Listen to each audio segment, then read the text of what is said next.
allegiance to the flag of the United States of America and to the republic for which it stands, one nation, under God, indivisible, with liberty and justice for all.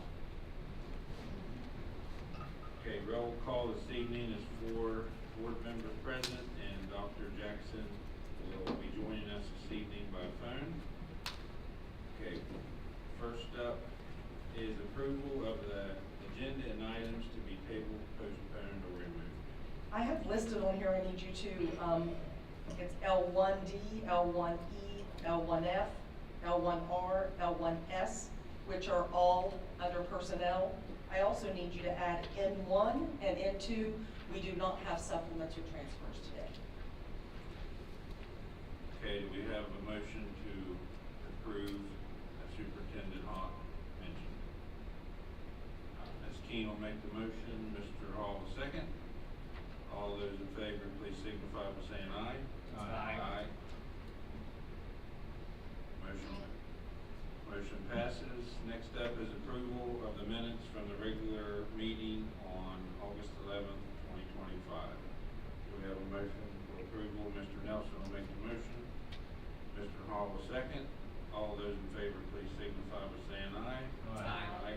Okay, now we have the approval of the minutes from the special meeting that was held on August 19th, 2025. Do we have a motion for that? Mr. Hall will make the motion. Ms. Keene will second. All those in favor, please signify by saying aye. Aye. Motion passes. Okay, on to delegations. We have none? We have none. Now on to superintendent report and academic updates. So in front of you, you have some information that I'm just providing for you on number 1 and number 2. Our adult education program will hold its high school equivalent recognition ceremony here on August 30th at 1 p.m. That program did come through again and was funded, so it will begin in about 2 weeks. They're working on getting the students in the program and getting that all set up, but we do have the recognition ceremony here in this room, and they use the multi-purpose room for like the reception afterwards. The next thing I need to give you is you have in front of you just a packet of things from the Cub Scouts. These aren't specific in nature. These are just flyers that the Cub Scouts give out, and for them to give out in our county, I just have to let you know that that is something they're interested in distributing. It's really not for consent. They meet the Patriot Act, and therefore that's one of the things I share with you annually. And then the last thing on my list is in front of you is the bus garage timeline. As we have started the process, it's kind of on a paper that looks like this. We had a really good meeting today with the architects, engineers, plumbing, electric, to like solidify and do a lot of the details. That will go in the final drawing that you all will see on September 8th. And then with any input from you, then they'll finalize the design on the 12th. We'll advertise in the paper the 15th and the 22nd, local papers the 17th and 24th. And then we'll have our pre-bid meeting. We will accept, we will have the bids that are accepted. We'll have a bid opening on October 9th. We will bring whom we select to the 13th meeting and begin the process of building it by October 14th. So I told you that I would meet with the architects and try to get us a timeline so that we know where we are moving forward. I was up there today. Mr. Boone and his mechanics, as well as some of the drivers, have done a really nice job in emptying out the building. We have the 4 other new units to the left of the building, and they have everything in there in an orderly fashion. They have really cleaned, so when we are ready to move in, I think they have a game plan of what they need, where things will go, and we had a lot of really good input today. We had maintenance there today from us. We had, of course, Ms. Johnson, which is now over that department, as well as we had the IT gentleman there.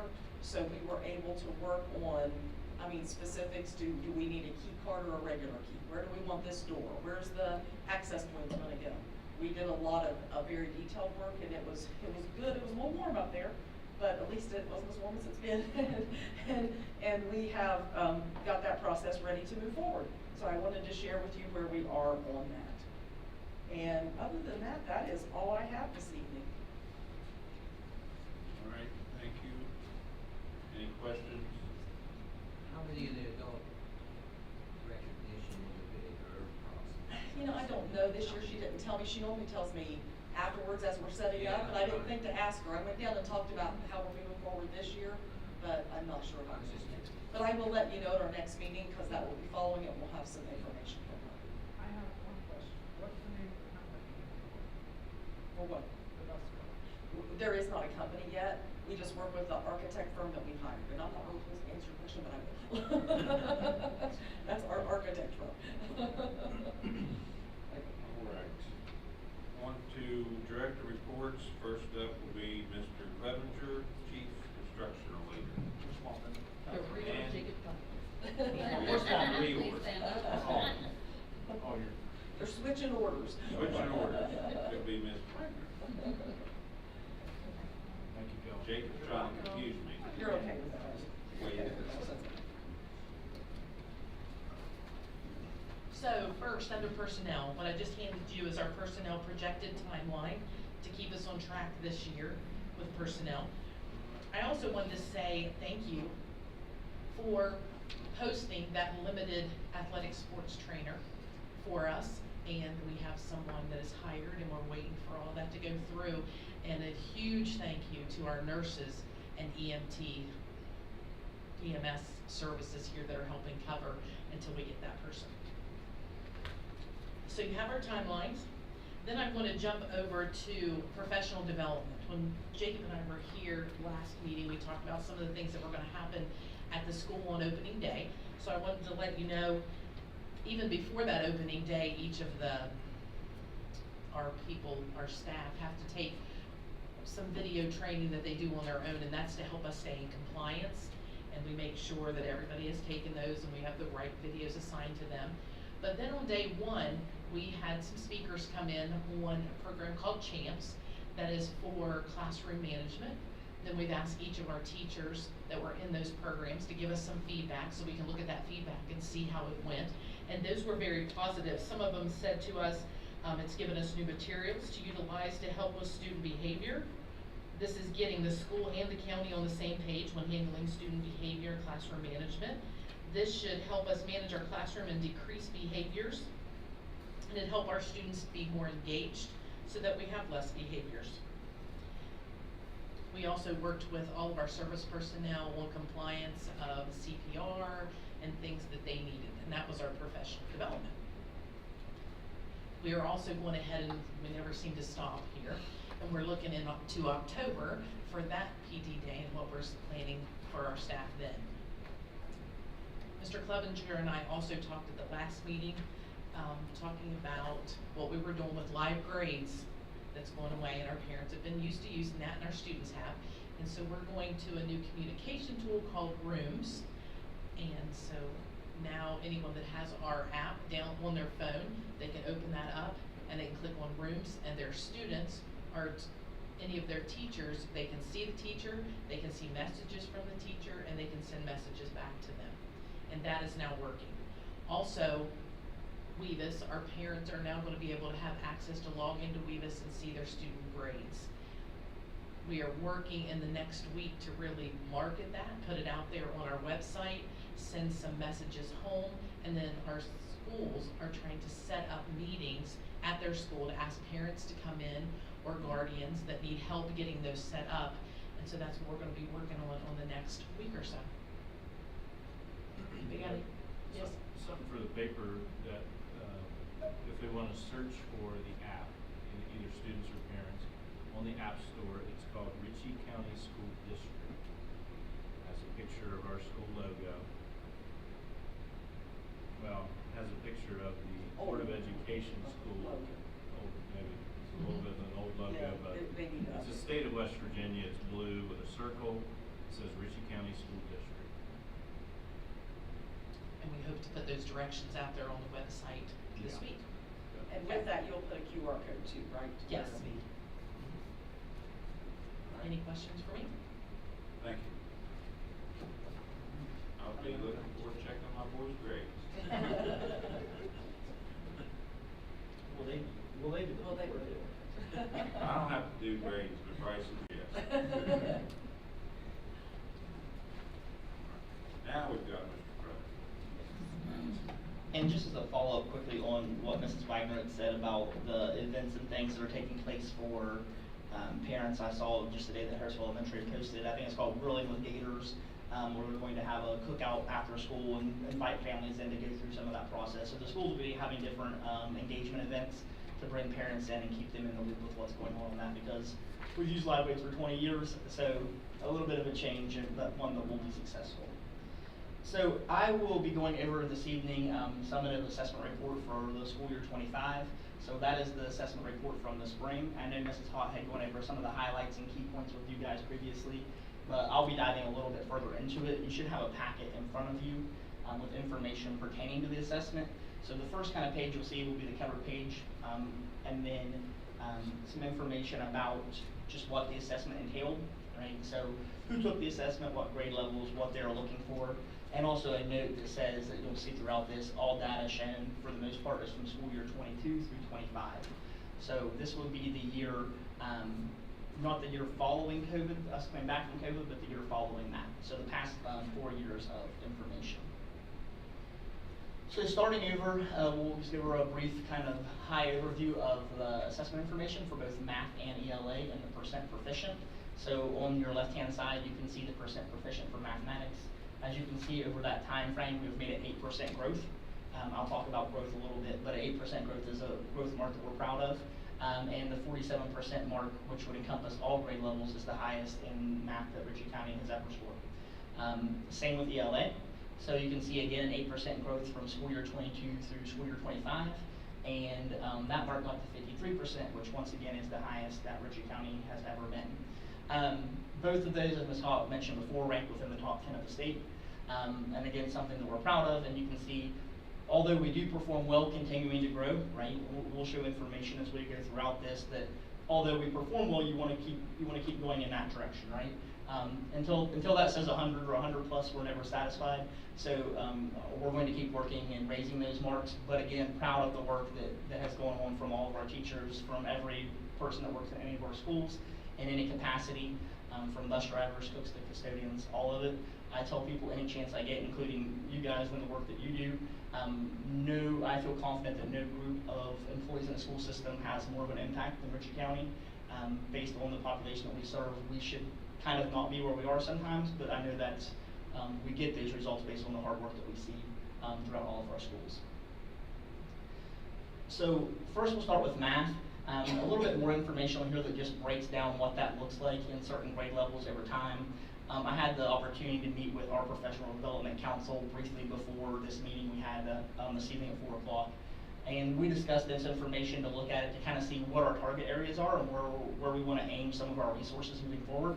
As you can see, elementary math-wise on these 3rd and 4th grade columns, very, very proud of the work that has been going into our 3rd and 4th grade math. And that starts in the kindergarten, the 1st grade, the 2nd grade to build up to that. But both of those showing 7% in 3rd grade and 13 or 23% in 4th grade growth over that time frame. Obviously there are different groups of kids, but it kind of shows what we're building, what we're going to send on to the middle school. The 74% mark, as Mrs. Hott had mentioned, was first in the state. And a mark, anything over 70 catches people's attention all over the state. That is a very, very high mark. So proud of the work that is going into our elementary school in math, and wanting to send that on to the middle school. We talked a little bit with that group about some of the drop-offs that we see from 5th to 6th, 7th going through there. And our council kind of voted to allocate some money and some resources towards training and resources at the middle school to help kids with time management, organization. Seeing a lot of school systems, you can look and kind of see whether they start middle school in 5th grade, whether they start in 6th grade, right? Just based on a natural drop that occurs all over the state. We're trying to figure out a way to kind of minimize that for our students, right? So if that is more skill strategies of transitioning to classes, when they get that first bit of independence and things like that, making sure that they are prepared for that so we do not see that. It's not necessarily something that's going on curriculum-wise, just making sure that they feel confident and they can keep on top of their assignments and their learning as they're progressing through middle school. And in a little bit we'll talk about growth some more, and you'll see if we're able to maintain those 64, 74% marks, then that obviously is going to drastically change scores across the county for the better. So was very happy with the results of our math assessments, and again, something that is continuing to grow throughout the county. And where are we seeing our drops when they come to middle school? So across the state, like I said, you can kind of tell whether someone comes in 5th or 6th grade in counties. Most counties will all do the same thing, right? So naturally, you would see probably a 10% growth from 4th to 5th grade for counties who transition from 4th to 5th, right, in middle school. We see a 2 or 3% drop because we kind of manage it better by kind of controlling, okay, you only have 2 teachers. It's kind of a transitional period to 6th grade. But then we see a little bit bigger drop from 5th to 6th because that's when they truly get their freedom and their real middle school experience of I'm responsible for all of my classes going there on my own. No one's going to walk me. No one's going to line me up. So now that we've kind of identified those, and again, the counties who have that same, the transition from 5th to 6th from elementary to middle, they see that same kind of drop, right? It's not just a Ritchie County issue, but we're kind of looking at ways to mitigate that and to make sure that our students have the biggest, the best chance for success as possible. ELA-wise, again, the highest the county has ever been ELA-wise. You can see all of these kind of grade levels continue to grow for the most part as they go down through. The one area that we had concern with was our 3rd grade kids from this school year, from school year 25. The mark was not where we thought that it should really be. A lot of that comes from, these kids were not in school during COVID, but prior to COVID, a lot of the research on language development, reading development, and things of that nature occurs before kids come to school. So where kids weren't socialized like they would be in a normal world, when you're contained to just your home environment, it kind of limits your exposure to vocabulary and language and different things of that nature. So our council also voted to allocate some resources towards 3rd grade moving forward to make sure that those teachers feel comfortable to address those needs, and as well as our incoming, that group going to 4th grade to make sure any of those deficiencies that make their way through are addressed in 4th grade before they get to the middle school. Other than that, we kind of maintain the mark that we're always kind of at. You can see the 4th grade group, which again, we saw some of those deficiencies before and picked them up. Very confident with our 4th grade teachers to get those fixed before they go on to the middle school. Once they're in the middle school, we continue to show growth and maintain kind of what they come in as. We just want them to come in at a higher level. The 62% mark in 4th grade, again, is the highest that we've ever sent to the middle school ELA-wise. So excited to see that group matriculate through the middle school and to continue to send high groups after that as well.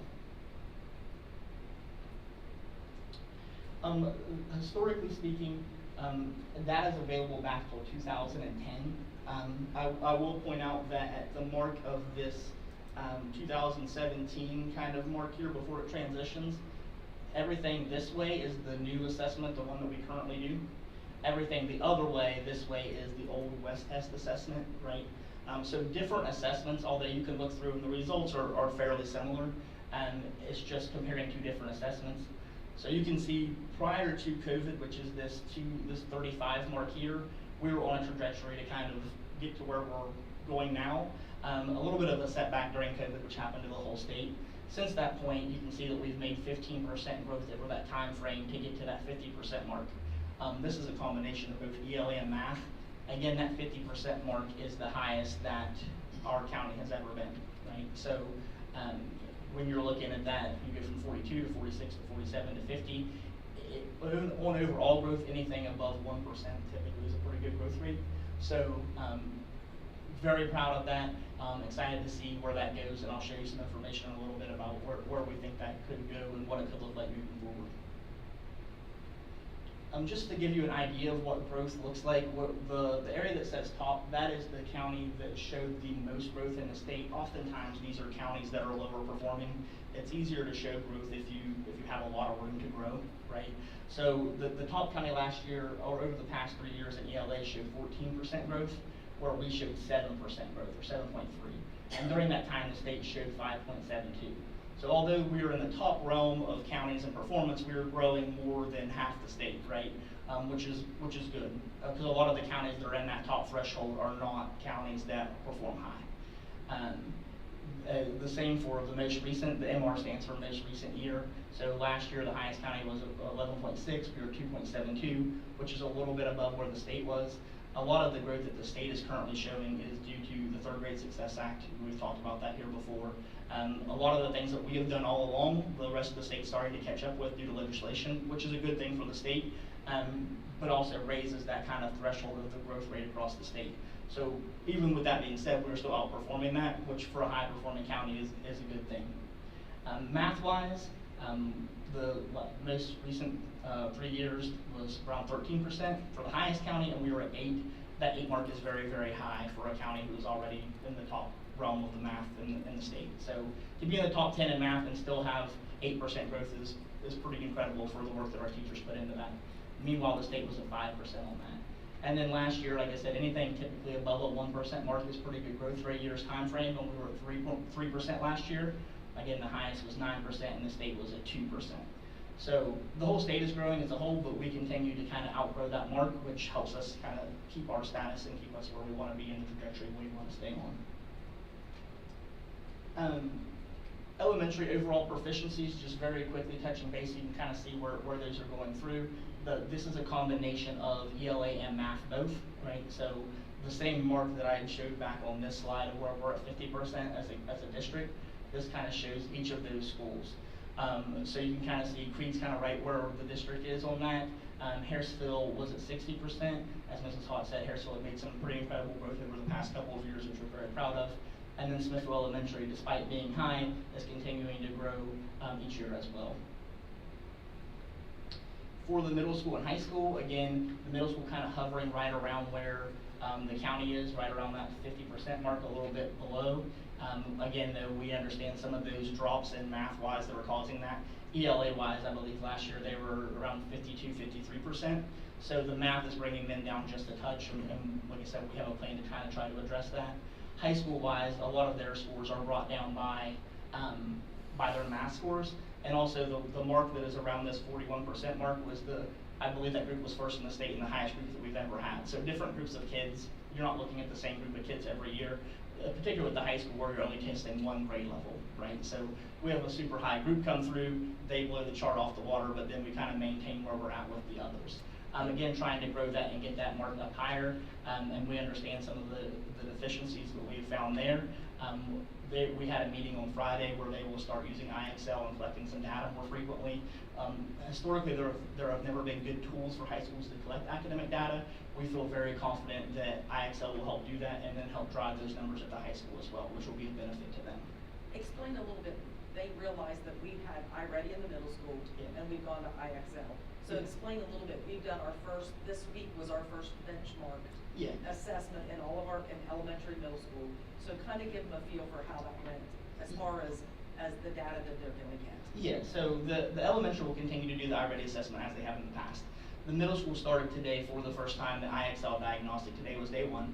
Already the reports that we've gotten from that, or the teachers feel much more comfortable with the information they're getting. iReady would give them very broad categories where this really narrows it down. So instead of saying I get this score in reading, well, I get this score in writing, and then I get it in grammar, and then I get it in informational text, and then so it breaks it down really far for the teachers. The scoring system is also much easier to understand. So if I'm a 6th grade student, I want to be at the beginning of the year at a 600. If I'm at a 560, I'm 4 months behind because each number is a month of instruction. If I'm at a 630, I'm 3 months ahead. Where the iReady had a chart and they would have to decipher and go through, the teachers seemed to really like that information. They could quickly look and say, okay, I know my kid's 3 months behind, I need to do this, or they're 3 months ahead, I need to enrich them. So the conversations that I had with 4 or 5 teachers at the middle school today just checking in were very, very positive. And I think that will really help instruction there. And that will carry over to the high school as well. They're still making some decisions. They've never done a diagnostic before, so it's a bigger lift for them. The middle school is just changing diagnostics. They could roll it out pretty quick because it was just a different test. In the past, the high school has done the PSAT in the fall, and then the PSAT in the following fall, and really nothing in between other than just the regular instruction. So getting them a plan to where they feel comfortable collecting some of that data and information, and then driving instruction there as well. I trained all of the high school teachers personally on Friday, and they had very, very positive things to say about how they thought that would impact their school moving forward. Whether it was SAT scores, they found ways that they could use it for the ASVAB, or the Acuplacer to help kids get into more college classes. A lot of positive things came out of that meeting that will drive instruction there as well. So at the middle school, they had their teams. Yeah. And so they're using Yeah, it again? and so all the data from that, and we saw a growth at the middle school last year as well. As you can see there, 4% overall growth for the middle school as well, which again, like I said, anything over 1 is kind of pretty high growth. And that was our first year of implementing the TEAMS process, which was teaching English and math skills, creatively named.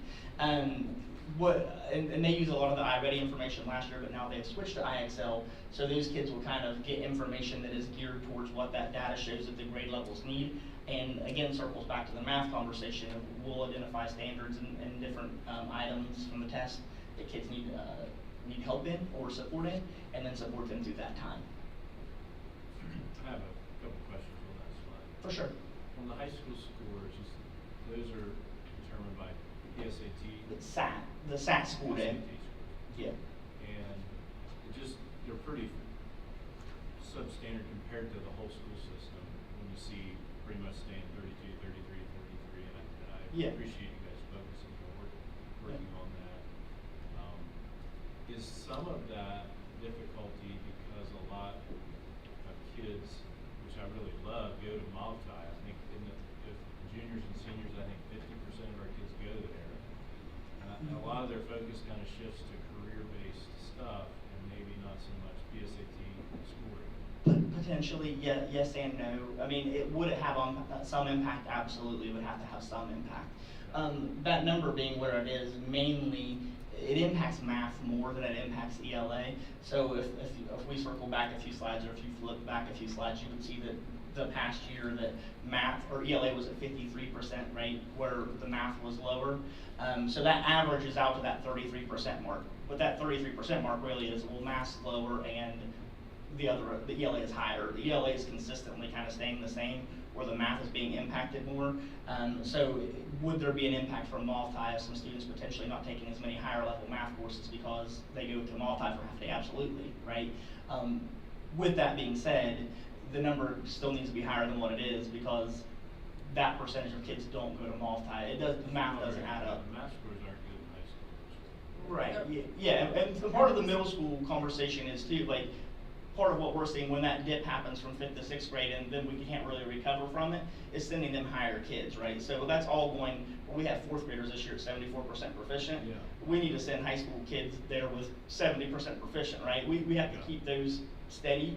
And then as that matriculates through, the example that I give teachers all the time, and we'll give you guys as well, is you can have the best roof in the world, but if you don't have a foundation, it doesn't mean a whole lot, right? So we've kind of patched our roof at times and done different things to try to help and support things. And then as you can see, then kind of step back and really put a lot into the elementary schools, because we know that down the road, you're going to impact that. It's kind of a long game, but as you can kind of see by some of those scores we're seeing elementary-wise, one that's paying off, right? So, but it all boils down to us sending some better prepared kids to the high school, and then as well as finding out where those deficiencies are and getting some data on that so they can do some, similar to what the middle school's doing with the TEAMS process. It may not look identical, but some way for them to track and have data to kind of move their scores forward. And I think statewide, not that it's an excuse, because our math scores need Yeah, more than the whole high state is school. low. The whole state. The state averages below 20% for the whole state, which shouldn't be, yeah, And it should. for sure. So we're ahead. Yeah, we're like, and then the, No, we're not. what math-wise we're behind, overall-wise we're kind of right on track because we're ahead in ELA. So, But like I that's said, not, but I'm not saying that's comforting, because we do No. know Yeah. that is an area of concern. Right. And we do know that that's why we went with IXL, and we got even better buy-in than we had anticipated. I think the it's a high big school change definitely for the is. high school to adopt something like that, and to realize, like, hey, we need to do this because we need to make a change, and they were on board with that, which I felt very positive about. So once they start seeing some results, and like I said, seeing, okay, well, my kid's 6 months behind, or they're a year, whatever it may be, then working towards filling in those deficiencies as we go. I have a question. Yes, sir. the high school is just for 11th graders? Yeah. Yes, just Well, one. that's, Yeah. that's hard to, I mean. It's hard to track and articulate because you have a different group of kids every year, right? So like with the middle school, growth is growth because you have the 75% of the kids are the same kids, right? Well, this is depending on the group of kids that you get.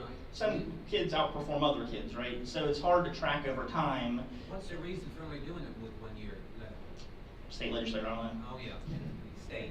Yeah. But Yeah. it's hard to. In the past, it was different. Like since 2017, when they made that switch, since that's how long it's been with the SAT, which is it being the SAT is a good thing because a lot of kids who wouldn't get the opportunity to take the SAT outside of school or the ACT for financial purposes get that within the school day, which is helpful. But then again, the fact that it's only one grade level. You can zero in on the 9th graders and the 10th graders because you're not tested till the 11th grade. We are though because Well, I know. we are going to, right? Because of the fact that we have 3 years to prepare this group of kids to be ready to go, right? Yeah. So you do and you don't, like you do have one that is your target area, but we also have to make sure the others aren't getting left behind because when it comes their turn, we want them to be prepared. Yeah. And then kind of the final data piece of that is just projection into the future. Kind of we're able to maintain our same growth trajectory that we're currently on. So the year that we were on right now is this 50% mark. So if we continue that 2 to 3% growth range, we do 52 to 55. You will notice a big change here, so a 6% range here. That is intentional because that will be the first group of kindergartners that we had through our current process of making sure that they're on the track we want them to be on. So the 3rd grade scores that year we project to be higher. So that's what accounts for that growth there. And then from that point on, it's the 3 to 4% growth from then on, which is kind of what we have, which would put you at 70% by 2031. With that being said, like you can see in 28 projected to be at 61%. There were no counties at 60% this year in the state of West Virginia. The highest in the state this year was 59%. We feel very confident by doing what we were doing, continuing to, every year we find that we continue to do what we're doing every year, but then build on it and find something deeper to go into. So even today's meeting of finding some holes and things that we think we could kind of patch a little bit and make better for kids, then that's what we're going to do. Like we said before, until that says 100, then there's room to grow, right? But again, the target kind of in the short term is that 60% mark, and then the 70% mark, and then go from there. So again, like I said, no county in the state was at 60% this year. 59% would be the highest, which was Putnam County. Just as a quick overview of a couple other things, attendance. I mentioned before, there is a direct correlation from our attendance to our achievement. Last year in kindergarten, phonemic awareness is our main indicator. 19% of kids were chronically absent. 19% of kids were not proficient in phonemic awareness. It goes hand in hand. Even the further that we go, some of our in the middle school where 45% of kids are proficient in math and 45% of kids attended 95% of days or more in school. The numbers go hand in hand. If kids are in school, they are going to learn. We feel confident in the programs, the teachers that we have. We just need kids in school. We have a new process for decreasing unexcused absences, as Mrs. Wagner mentioned about rooms. Rooms will be part of that process. So the communities and schools folks are sitting with the secretaries when absences come in. They're typing up a message that they send to every parent that has a missing kid. Once that process is started, then the parent, if they are able to respond to that message, will count as an unexcused absence. So a lot of the times of going to attendance court and all the different things we have to do due to unexcused absences, we're trying to mitigate as much of that as possible through that process. September is National School Attendance Awareness Month, so we'll start getting some stuff out on social media about attendance, about positive attendance, about the impact that it has. And again, just a reminder of our Strive for 95 initiative, which is Miss List Learn More, which is what I said before. If we get kids there, we're going to teach them, and they're going to be successful. After school begins September 15th. Those jobs have been posted, and once that process starts, before that process starts, but we'll be targeting students for extra support. So any of those kids we take are in the 3rd and 4th grade like we mentioned before, and then some of the 1st and 2nd graders and kindergartners as well, to make sure that we have supports in place for those students. If a kid is behind, they need additional minutes. There's only so much time in the day that we can allocate to that, but the after school program is an excellent opportunity for those kids to get some additional support and guidance to be able to become successful in the areas that they need to be successful in. And that would be all that I have for you guys. Thank you very much. Thank you, Jacob. Good news. Thank you. On to consent items. consent items, we have 10. The first 4 are ones that you'll see a lot this time of year. Transfers, in county, out of county, volunteer drivers, volunteers for our school that we so appreciate. And then following that, 5, 6, and 7 are things, paperwork that our teachers get back to us, those that are interested in doing homebound instruction for us, the 3-step pay increase for special ed and math teachers, as well as any teacher that's willing to cover during the planning. Then on number 8, this is our agreement with WVUP. This is an important document. It deals with our dual credit pathways. It breaks it down into education, health. You see all the ones listed here. And what happens is the courses that are listed in these areas are the courses that oftentimes are covered financially. If students are in those pathways, we've worked really hard with WVUP this fall to make sure that that is an accurate document. And we believe very confident that moving forward that that's going to benefit our students that are interested in taking college courses. The next one, number 9, an agreement with Glenville State University regarding field placement and students in our schools. And the last one is a work-based experience for Ritchie County High School students. I ask that you approve those as stated on the record. Okay, we have a motion to approve consent items 1 through 10. Mr. Hall makes the motion, Ms. King will second. All those in favor, please signify by saying aye. Aye. I have a question. The dual credits from WVUP, they transferred like Glenville, like easy, right? They did for my students. Okay. We haven't seen any indication that they don't. Okay. Yes. Yes. I was Yes. gonna ask about Morgantown, what's that? Ethan's on transfer. Yeah, transferred there as well. Yeah, 33. Now, some of them, because of, depending on the area that you go in, may transfer as an elective instead of like maybe but yeah, like a whole bunch of classes. Right. I mean, I can't speak for WVUP, but ours, WVU Morgantown. yeah, but for WVU, my children's all transfer. That's wonderful. So it does give them a good start. Oh, it does, And yeah. and our kids in Ritchie County, they take advantage of that. We have a number of kids, and throughout this, we will bring you back, the numbers, like how many are in college courses, how many are in multi, just because I think that's an important thing for you all to see, because one of the things that they look at for high schools are those numbers, where our kids are, and are they taking and getting skills that they need for the future. So we will get that from this one. May I add something? You probably should. So normally for our college general education courses that are offered, we fall into what's called the core coursework transfer agreement in the state. And so that agreement is set by all colleges, and you know which courses are supposed to transfer without question. That's the courses that are generally offered. Sometimes you'll have some skilled courses like welding or other programs in which they're not part of a core coursework transfer agreement because they're not courses that are held throughout the state. So therefore students who go into those courses, they may still be financially covered because they're part of a pathway to a job, but the students are told that those are specific to an institution at that point in time. So if it doesn't transfer, they know ahead of time. They should be told ahead of time by whoever their advisor is, yes. Thank you. Thanks for the clarification. Your guidance My counselor? pleasure. At the call. No, not the guidance counselor, the academic advisor for the early college program. Gotcha. Provide that information, not a guidance counselor, just a We'll be from there, so. All right, on to policies. The first policy has gone through its reading and it's ready to be approved. We got no more comments on that, which is 5340 dock days. And the second policy I'm bringing to you and asking you to waive the reading and approve policy 7160, personal electronic devices.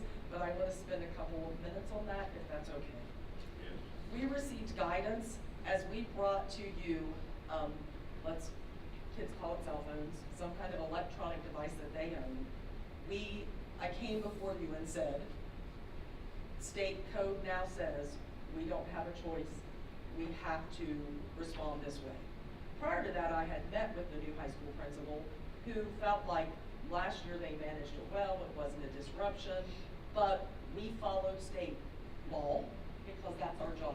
And I appreciate the fact that you all supported that. In the meantime, the West Virginia Office of Legal Services has prepared a statement clarifying cell phone accessibility requirements because superintendent said, hey, in one part of this code it says this about instructional time, and then down here it says instructional day. I think that's getting confused. Can you give us a legal clarification? So they've come back with a legal clarification that I feel like I need to share with you all, because I don't want you to ever make a decision not based on fact.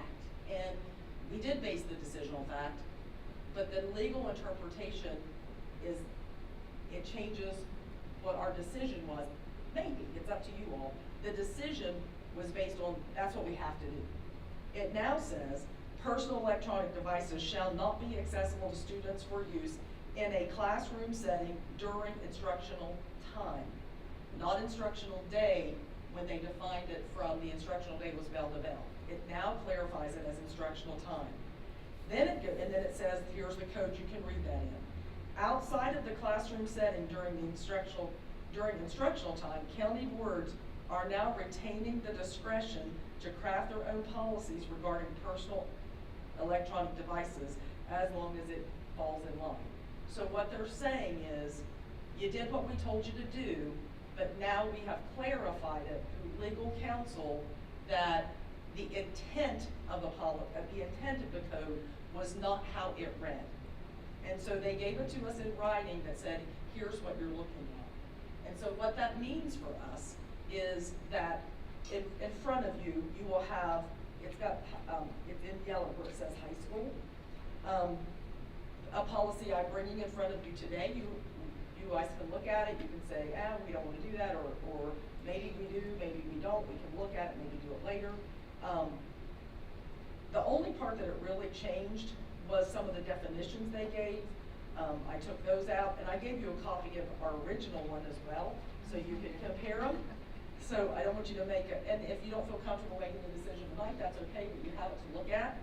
But the biggest change, it won't change for elementary, it won't change for middle, because prior to the state legislature telling us to change, our middle school and elementary has always functioned like it is.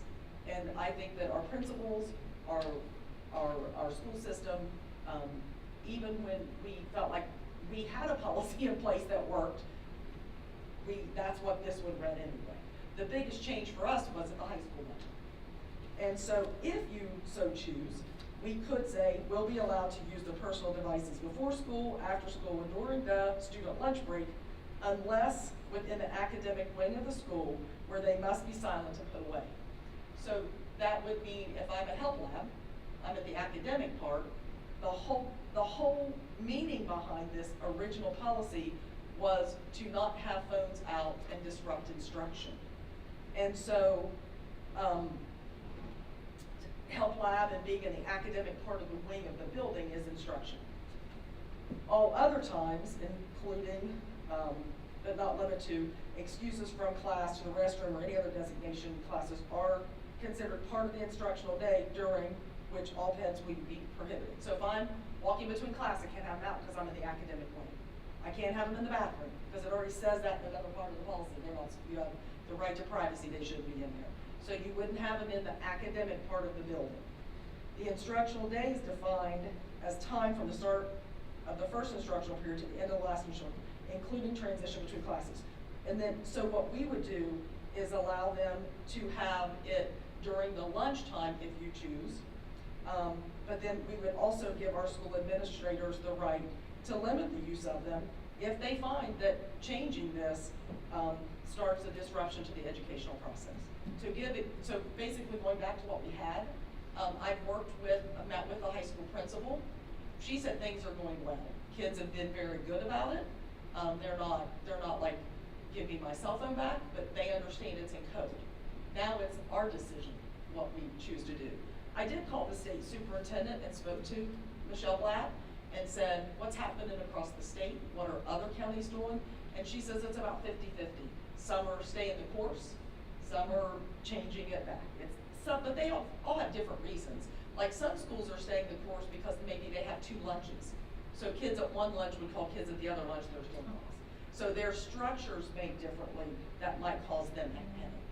So I just wanted to be honest and upfront with you that an interpretation has been given to us that it basically says the school system has the authority to now, based on the interpretation, make the decision if we want to stay the course, which we can, and leave the policy as it reads, or we can look at this, and I gave you a policy that sums up what the interpretation says, and I brought this in front of you today. So that's what I have. And I have listed it on the agenda to waive the reading and approve it because it is in line with state code, so it wouldn't have to go out for reading. But it's completely up to you. I think we could decide. Good, I had a comment. So, I think across the nation, you saw lots of states do this, as far as pass laws for this. We're not the only one, I think, Correct. and I think a lot of counties would struggle with it because they weren't good at discipline. And I think we are. We are. And I never thought cell phones were a problem.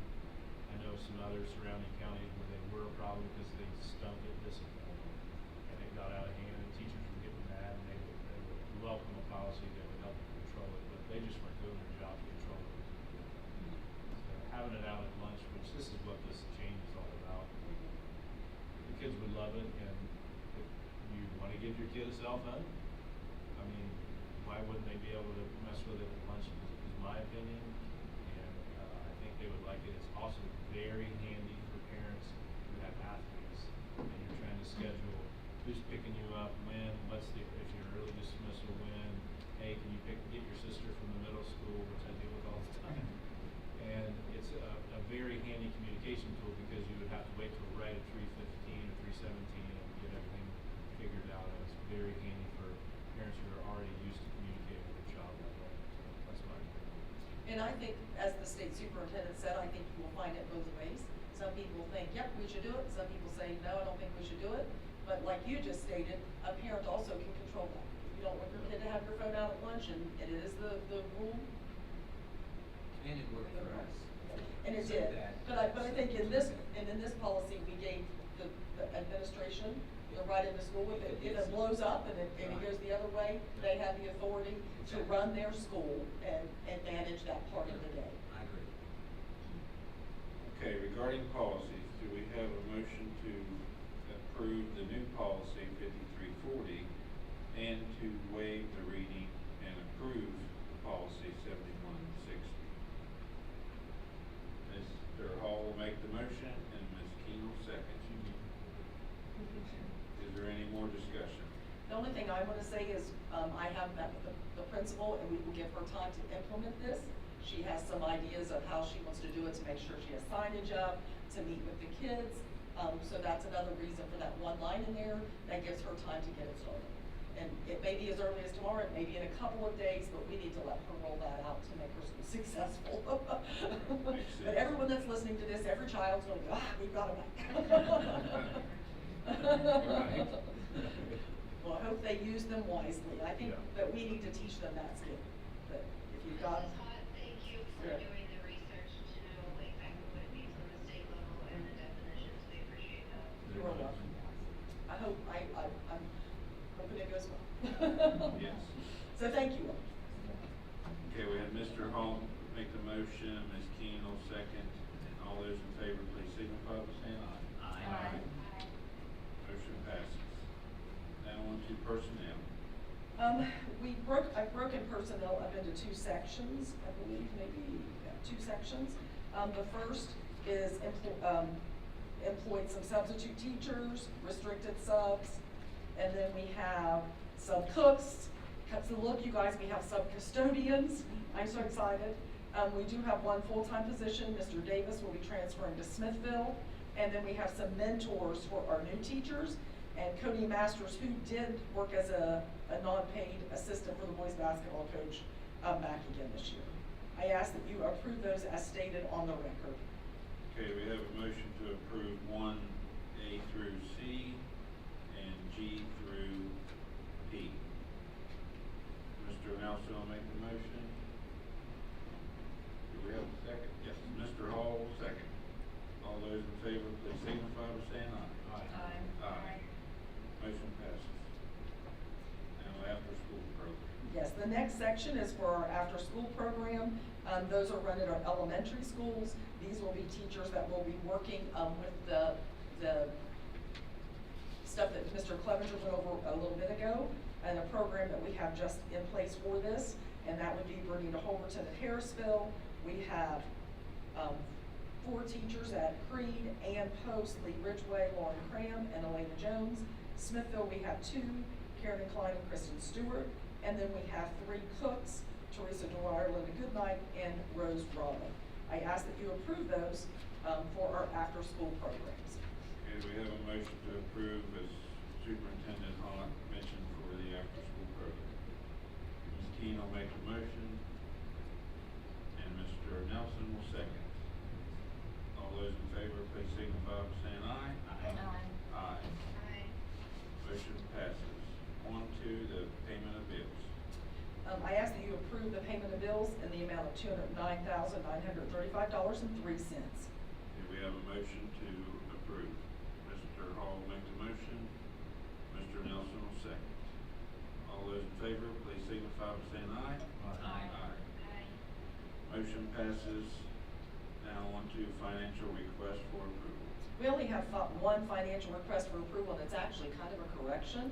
And that is, we are doing our 5-month rental agreement with Matheny Motors this year. And so I wanted to get that clarified on record for us. It is for our driver's ed car, and it's, we have already received it. It's a nice car. And I ask that you approve that request. Okay, we have a motion to approve the financial request. Ms. Keene will make the motion. Mr. Hall will second. Do we keep the car after, not after rental, but I mean, No. like the next, agreement? It gives a different one a lot of times. It depends on which company we work with. We've worked with different ones in the past. Okay. And so, it just depends. Any Mustangs, maybe? This is a VW. Is Danny going to win the driver's ed? Yes. Carson has that class, and he loves Mr. North. Good. That's a positive. I loved it when I had it. All right, all those in favor, please signify by saying aye. Aye. Aye. Motion passes. Any requests for agenda items for the next board meeting? Any board member committee reports? Nothing from Mr. Nelson. Yeah. All right, the next regular meeting will be held on Monday, September 8th, 2025 at 6 p.m. right here at the Ritchie County Board of Education office. Do we have a motion for adjournment at 6:53 p.m.? Mr. Nelson makes the motion and Mr. Hall will second. All those in favor, please signify. Aye. Aye. We are adjourned. Thank you, Dr. Jackson, for joining us. Bye, Tori.